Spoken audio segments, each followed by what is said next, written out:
వేలు పెట్టి చూపిస్తున్న ఫోటో. ఆయన ఇలా ప్రార్థన చేసుకుంటే అక్కడ థామస్ మౌంట్ దగ్గర పొడిచారు. ఇప్పుడు లోపలికి వెళ్దాం. ఆయన సమాధి.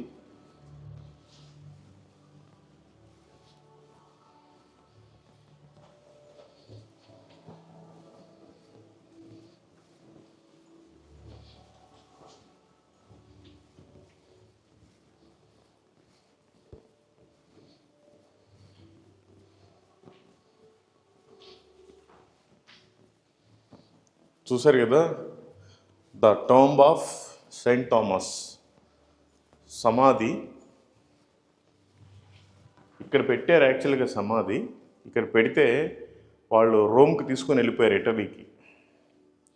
సో వాస్తవానికి అయితే ఇక్కడ కొన్ని రోజులు సేవ చేస్తూ ఉన్నారు. ఆయన వచ్చింది ఫస్ట్ ఇక్కడ కోరమండల్ కోస్టల్, ఇది కోరమండల్ బీచ్కి వచ్చారు. ఆయన వస్తే ఇక్కడ కొన్ని రోజులు వేరే వాళ్ళకి సువార్త చెప్పారు. రాజుగారికి తెలిసింది. ఇక్కడి నుంచి లిటిల్ మౌంట్కి పారిపోయారు. అక్కడ రాజుగారికి తెలిసింది. అక్కడి నుంచి సెయింట్ మౌంటైన్కి పారిపోయారు. అంటే పేర్లను ఇప్పుడు పెట్టారు, అప్పుడు లేదంతా మైలాపూర్ ఇదంతా. అక్కడ చంపేశారు. అక్కడి నుంచి తీసుకొచ్చేసరికల్లా సంవత్సరాలు గడిచింది. అక్కడ సేవ చేసేసరికల్లా సంవత్సరాలు గడిచింది ఆయన పొడవటానికి. ఇక్కడ స్టార్ట్ చేసిన దగ్గర నుంచి అక్కడ పొడవటానికి మధ్యలో 72 నుంచి 72 వరకు దాదాపు 10 సంవత్సరాలు. ఈ కాలంలో చాలామంది విశ్వాసులు తయారయ్యారు. వాళ్ళు అప్పుడు అక్కడి నుంచి తీసుకొచ్చి డెడ్ బాడీని ఇక్కడ పాతి పెట్టారు. ఇక్కడి నుంచి తీసుకెళ్ళిపోయి ఇటలీలో పెట్టారు. ఆ తర్వాత అన్ని చోట్లకి రిలిక్స్ పంపించారు. ఇదిగోండి,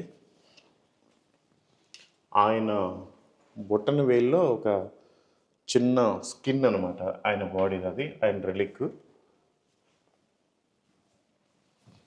సో ఇదన్నమాట. సో మనమేమి డెడ్ బాడీ కాదు కానీ ఇంత దూరం వచ్చాం కాబట్టి కొంతసేపు ప్రేయర్ చేసుకుని వెళ్దాం.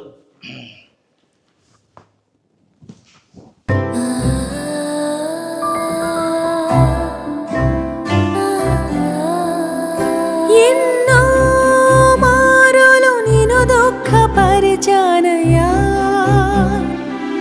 విడువక